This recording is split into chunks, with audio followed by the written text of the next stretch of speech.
Existe algo que quase ninguém nos ensina: o funcionamento do registro emocional no subconsciente. E sem compreender isso, muitas pessoas passam anos tentando mudar comportamentos, quando, na verdade, o que está ativo são registros emocionais antigos.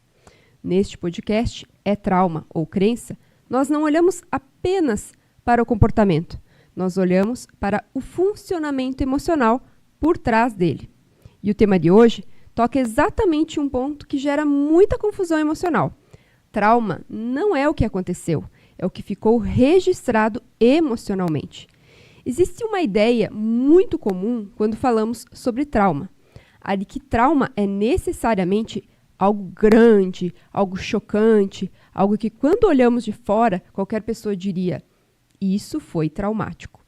Mas hoje eu quero te convidar a ampliar um pouco essa compreensão, porque na prática emocional, trauma nem sempre é sobre o tamanho do que aconteceu, e sim sobre o que ficou registrado dentro de você depois que aconteceu. Duas pessoas podem viver a mesma situação, o mesmo contexto, e ainda assim saírem emocionalmente diferentes dessa experiência. Uma segue a vida aparentemente sem grandes impactos, e a outra passa a se sentir com medo, tensão, insegurança, ansiedade, sem entender exatamente o porquê. E é nesse ponto que surge uma pergunta muito importante. Será que o trauma está no evento ou no registro emocional que aquele evento gerou? Aqui, nós não vamos olhar apenas para o que foi vivido, nós vamos olhar para o emocional, como ele aprendeu a reagir a partir do que foi vivido. E esse é um dos pontos mais profundos quando falamos de padrões repetitivos e reações que parecem desproporcionais ao presente. Porque muitas vezes o que está ativo não é a situação atual. É um registro emocional antigo ainda funcionando no sistema interno. Eu quero te trazer aqui um exemplo simples, mas muito revelador. Imagina duas crianças em uma sala de aula. As duas apresentam um trabalho na frente da turma. Durante a apresentação, elas cometem pequenos erros, nada grave, algo comum. Talvez você que está aí me assistindo também já tenha passado por isso. O professor faz uma correção em um tom firme. Para uma dessas crianças, aquilo passa. Ela sente um leve desconforto, mas segue a vida normalmente. Agora a outra, aquele momento é vivido com vergonha intensa, exposição e sensação de inadequação. Externamente, a situação foi a mesma, mas internamente, a experiência emocional foi completamente diferente. Anos depois, essa segunda pessoa pode sentir ansiedade sempre que precisa se posicionar, falar em público ou expressar opiniões. E ela pode até dizer: mas não aconteceu nada tão grave assim. Mas é exatamente aí que está a chave da compreensão. O trauma, muitas vezes, não está no evento isolado. Está na forma como aquele momento foi sentido, interpretado e registrado emocionalmente. E especialmente na fase da vida em que ocorreu. Afinal, o emocional não reage ao presente. Ele reage às memórias registradas. E nós, quando vamos falar de um trauma emocional, nós precisamos sair dessa visão superficial de que tudo se resume ao que aconteceu objetivamente. O sistema emocional, ele não registra fatos como uma filmagem lógica. Ele registra experiências a partir de 3 fatores principais. O primeiro deles, a interpretação emocional do momento. Segundo, a fase da vida em que a pessoa estava. E em terceiro, os recursos emocionais disponíveis naquela época. Ou seja, não é apenas o evento, é como aquele evento foi sentido. Uma criança, por exemplo, ainda está se formando a sua estrutura emocional. Ela não possui os mesmos recursos internos que um adulto para elaborar frustrações, críticas, rejeições, inseguranças. Então, algo que para um adulto seria apenas um episódio desconfortável, para uma criança pode ser vivido como uma ameaça emocional. Vou explicar um pouco mais detalhadamente para que você possa acompanhar o meu raciocínio. Imagine um gráfico cartesiano. No eixo horizontal, o tempo cronológico. No eixo vertical, a intensidade emocional. Na primeira infância, a linha de base do nosso sistema nervoso é baixa. Não porque a criança sinta pouco, mas porque ainda não possui repertório interno para modular esses estímulos. O sistema nervoso está em fase de calibração. E isso é importante de compreender, porque muitas reações adultas não nascem lá no presente, nascem dos registros formados quando o sistema ainda estava em desenvolvimento. Ele aprende por repetição e contraste. O que é seguro, o que é ameaça, o que é vínculo, o que é rejeição. Nos primeiros anos de vida, não há filtros sofisticados, estruturas psíquicas consolidadas, capazes de relativizar essas experiências.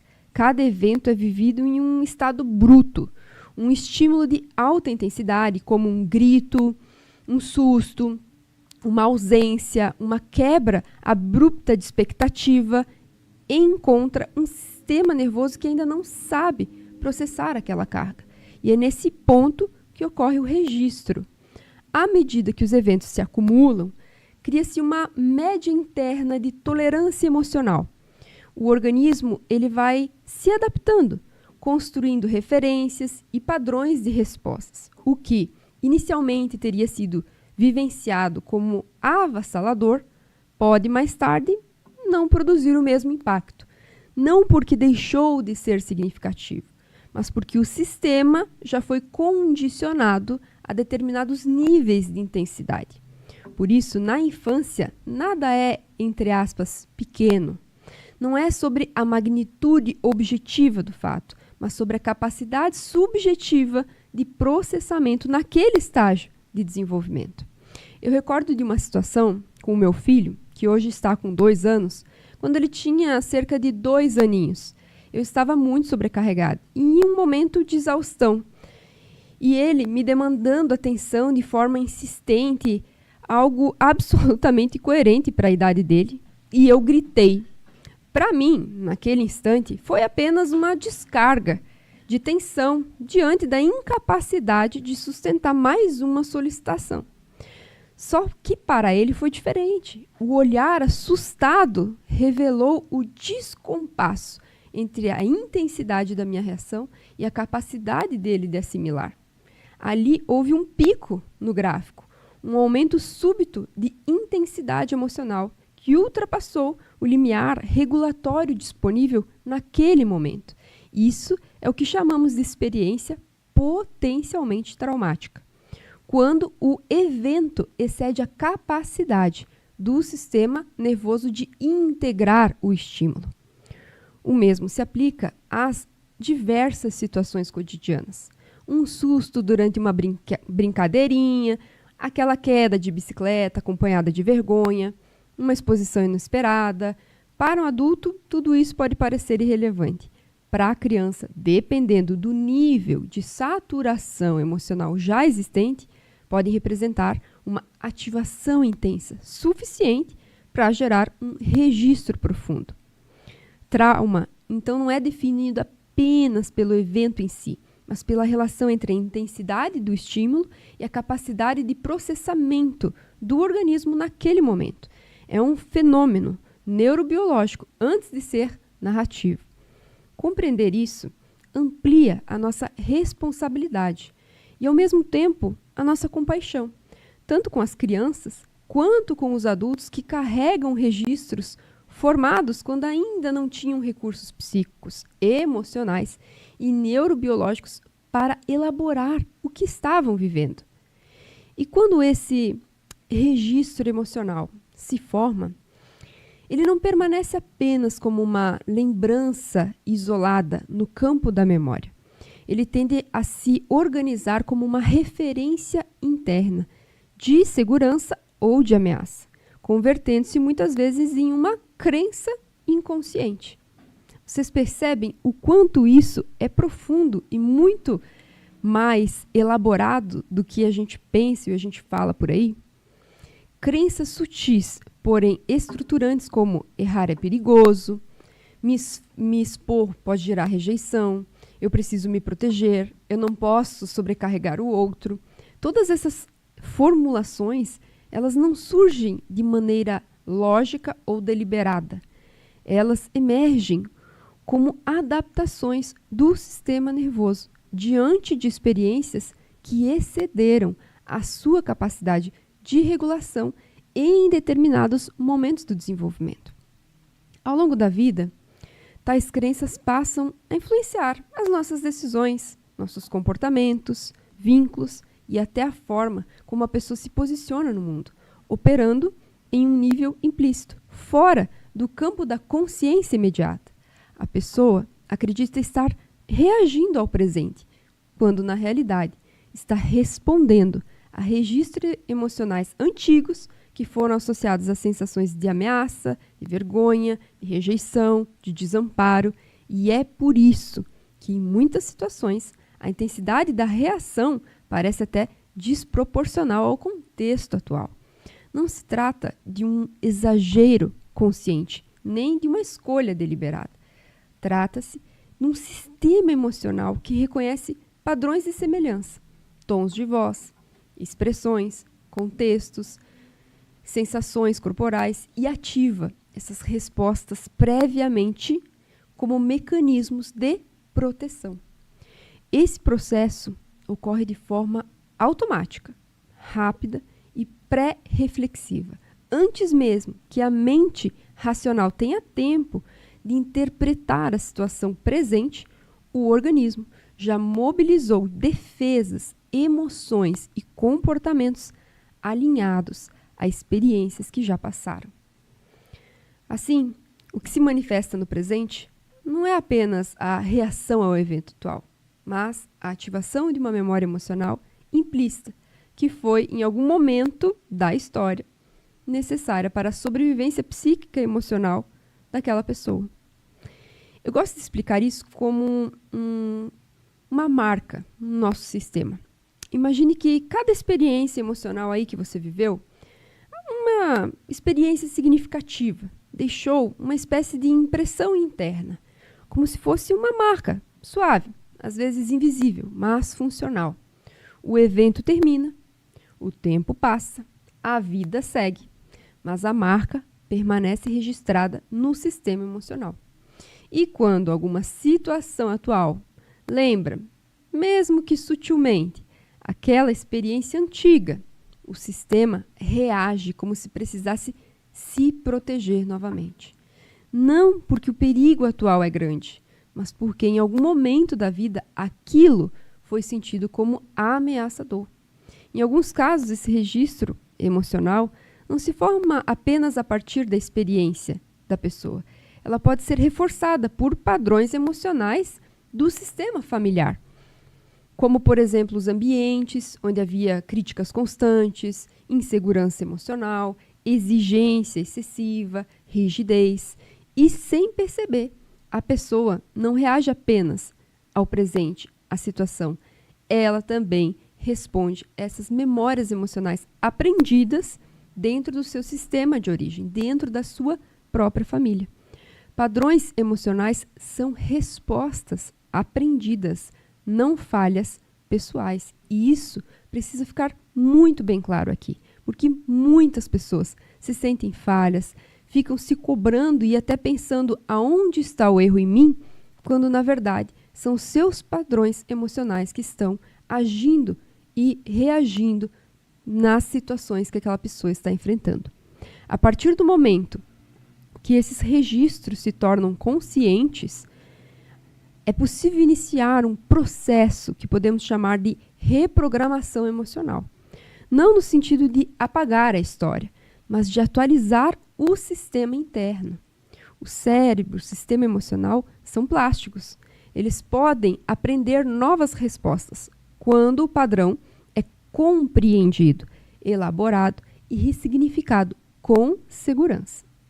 Agora, eu quero te convidar a observar algo com gentileza, sim, sem julgamento.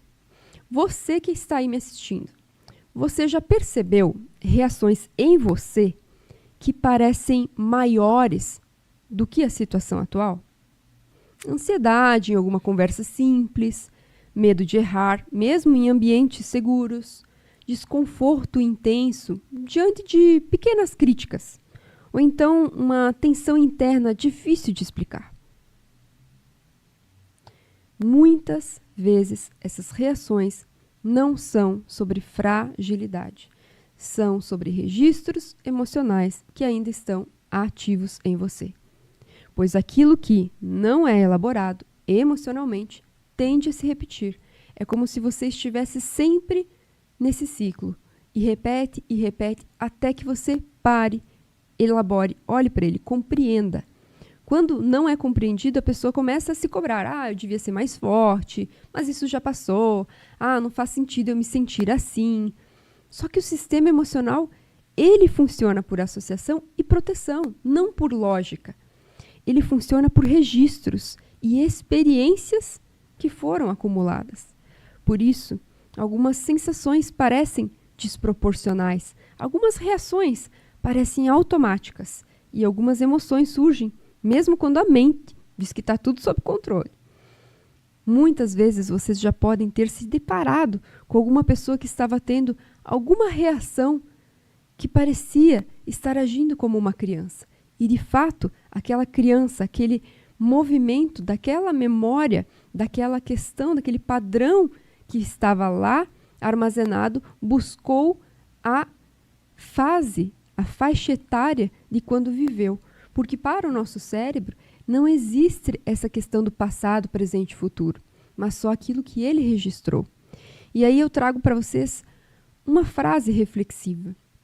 O presente ele acontece agora, mas o sistema emocional responde a tudo aquilo que já foi vivido.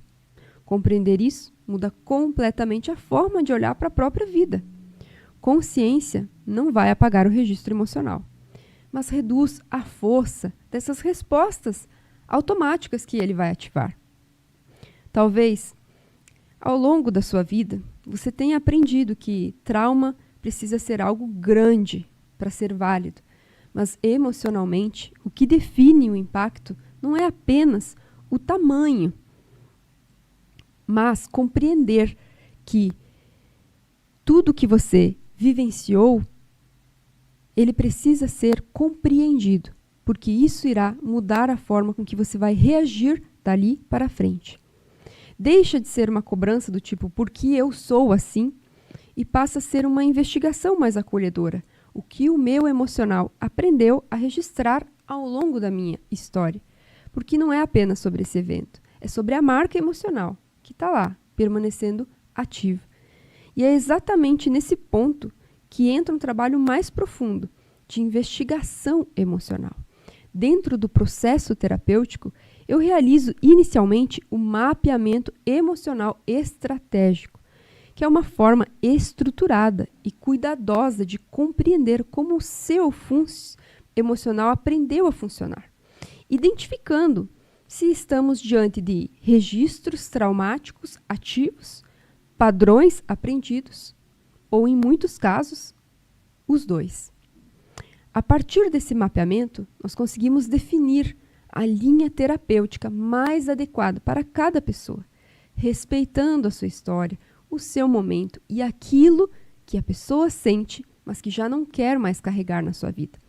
Normalmente, esse é o início de um processo de 3 a 6 meses, com um trabalho consistente, profundo e com resultados expressivos, sempre considerando a permissão interna e o nível de comprometimento que a pessoa deposita na sua própria transformação. E aproveitando esse tema que estamos aprofundando sobre o funcionamento emocional, eu quero deixar um lembrete para você. Amanhã, dia 11 de março, iniciaremos o grupo terapêutico sobre ansiedade, em formato online, com encontros quinzenais. Então, qualquer pessoa de qualquer lugar pode participar. Será um espaço seguro, estruturado e acolhedor, onde vamos trabalhar a partir de um protocolo cuidadosamente feito com mais consciência e direcionamento emocional em cima dessa questão. E se você sentir que esse conteúdo conversa com o seu momento, ainda dá tempo de participar. Basta entrar em contato pelo Instagram, @RosianeMenegol, ou pelo site rosianemenegol.com.br. Gratidão pela sua presença em mais um episódio. E se esse conteúdo fez sentido para você, compartilhe com as pessoas que também vivem emoções que às vezes parecem difíceis de explicar. Esse pode ser o primeiro passo para uma nova compreensão interna. Aproveite também para curtir, seguir o canal e me contar aqui nos comentários o que mais ressoou em você hoje. A sua percepção também faz parte desse processo de consciência. E já deixo o nosso próximo encontro marcado, toda terça-feira às 13 horas, com um novo episódio, para aprofundarmos, com leveza e profundidade, o funcionamento emocional, os padrões e as raízes do que sentimos. Nos vemos no próximo episódio.